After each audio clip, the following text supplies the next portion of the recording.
Everyone, আসসালামু আলাইকুম। Welcome back to my channel mom's kitchen by Sultana. সকলকে ঈদ মোবারক। কেমন আছেন সবাই? আলহামদুলিল্লাহ, আমি ভালো আছি।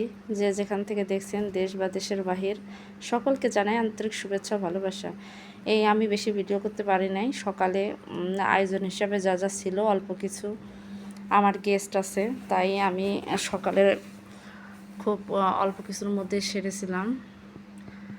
দুধে ভিজানো লাচ্চা সেমাই আর নবাবী সেমাই, একদমই ক্রিম ছাড়াই নবাবী সেমাই বানিয়েছিলাম। খুব অল্প উপকরণের মধ্যেই, খুব টেস্টি ও ঘরোয়া উপকরণেই। তারপরে এই যে আমার গেস্ট আছে, বলছি গেস্টদের জন্য কী কী আয়োজন করেছি দেখতে পাচ্ছেন। আমার চ্যানেলে যারা আজকে নতুন, তারা অবশ্যই একটি লাইক দিয়ে চ্যানেলটা সাবস্ক্রাইব করে চ্যানেলের পাশে থেকে যাবেন। আর যারা আগে থেকে আমার চ্যানেলটাকে সাবস্ক্রাইব করে আমার চ্যানেলটাকে বন্ধ করেছেন, তাদের সকলকে জানাই অসংখ্য ধন্যবাদ। সবাই ইনশাল্লাহ পুরো ভিডিওটি ফুল ওয়াচ করবেন।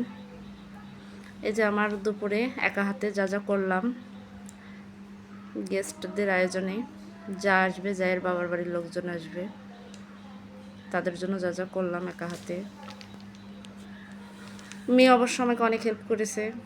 এই যে পোলাও, ছোলার ডাল দিয়ে গরুর চর্বি, ভাত, ইলিশ মাছের মাথা দিয়ে কচু শাক, ইলিশ মাছ সরিষার ইলিশ ভুনা, এক কথায় সালাদ, লাউ শাক ভাজি, ইলিশ মাছের লেজ ভর্তা, লেবু তো কেটে রেখেছি, মুরগির মাংস আর হচ্ছে গরুর মাংস। এই ছিল মেনু। সবাই জানাবেন আমার আয়োজনগুলো কেমন হয়েছে, পারফেক্ট মতো আছে কি না, নাকি আরও কিছু লাগতো। কার কাছে কেমন লাগলো আমার ভিডিওটি সবাই জানাতে বলবেন না, অবশ্যই আমার কমেন্ট বক্সে জানিয়ে যাবেন। আর ভিডিওটি ভালো লাগলে শেয়ার দিয়ে পাশে থাকবেন।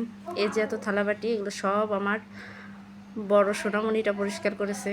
অনেক কাজ করেছে আমার সাথে সারাদিন, অনেক কষ্ট হয়েছে তার। আবারও একটু সেমাই রান্না করে নিলাম। তার আস্তে আস্তে অনেক রাত হয়ে গেছে। তারা কি কি নিয়ে আসলো সেটা একটু ভিডিও করে নিলাম। নিয়ে আসছে একটা তরমুজ, মিষ্টি, দই, বেল, পেঁপে, কলা, এই যে হাতে বানানো সেমাই রান্না করাটা নিয়ে আসছে, আর এই যে সজনে ডাঁটা। কলাটা অবশ্য পেকে যাবে, পেঁপেটাও পাকবে। সব শেষে এত থালাবাটি পরিষ্কার করে অনেক ক্লান্ত। আজকের মতো এখানে, আল্লাহ হাফেজ।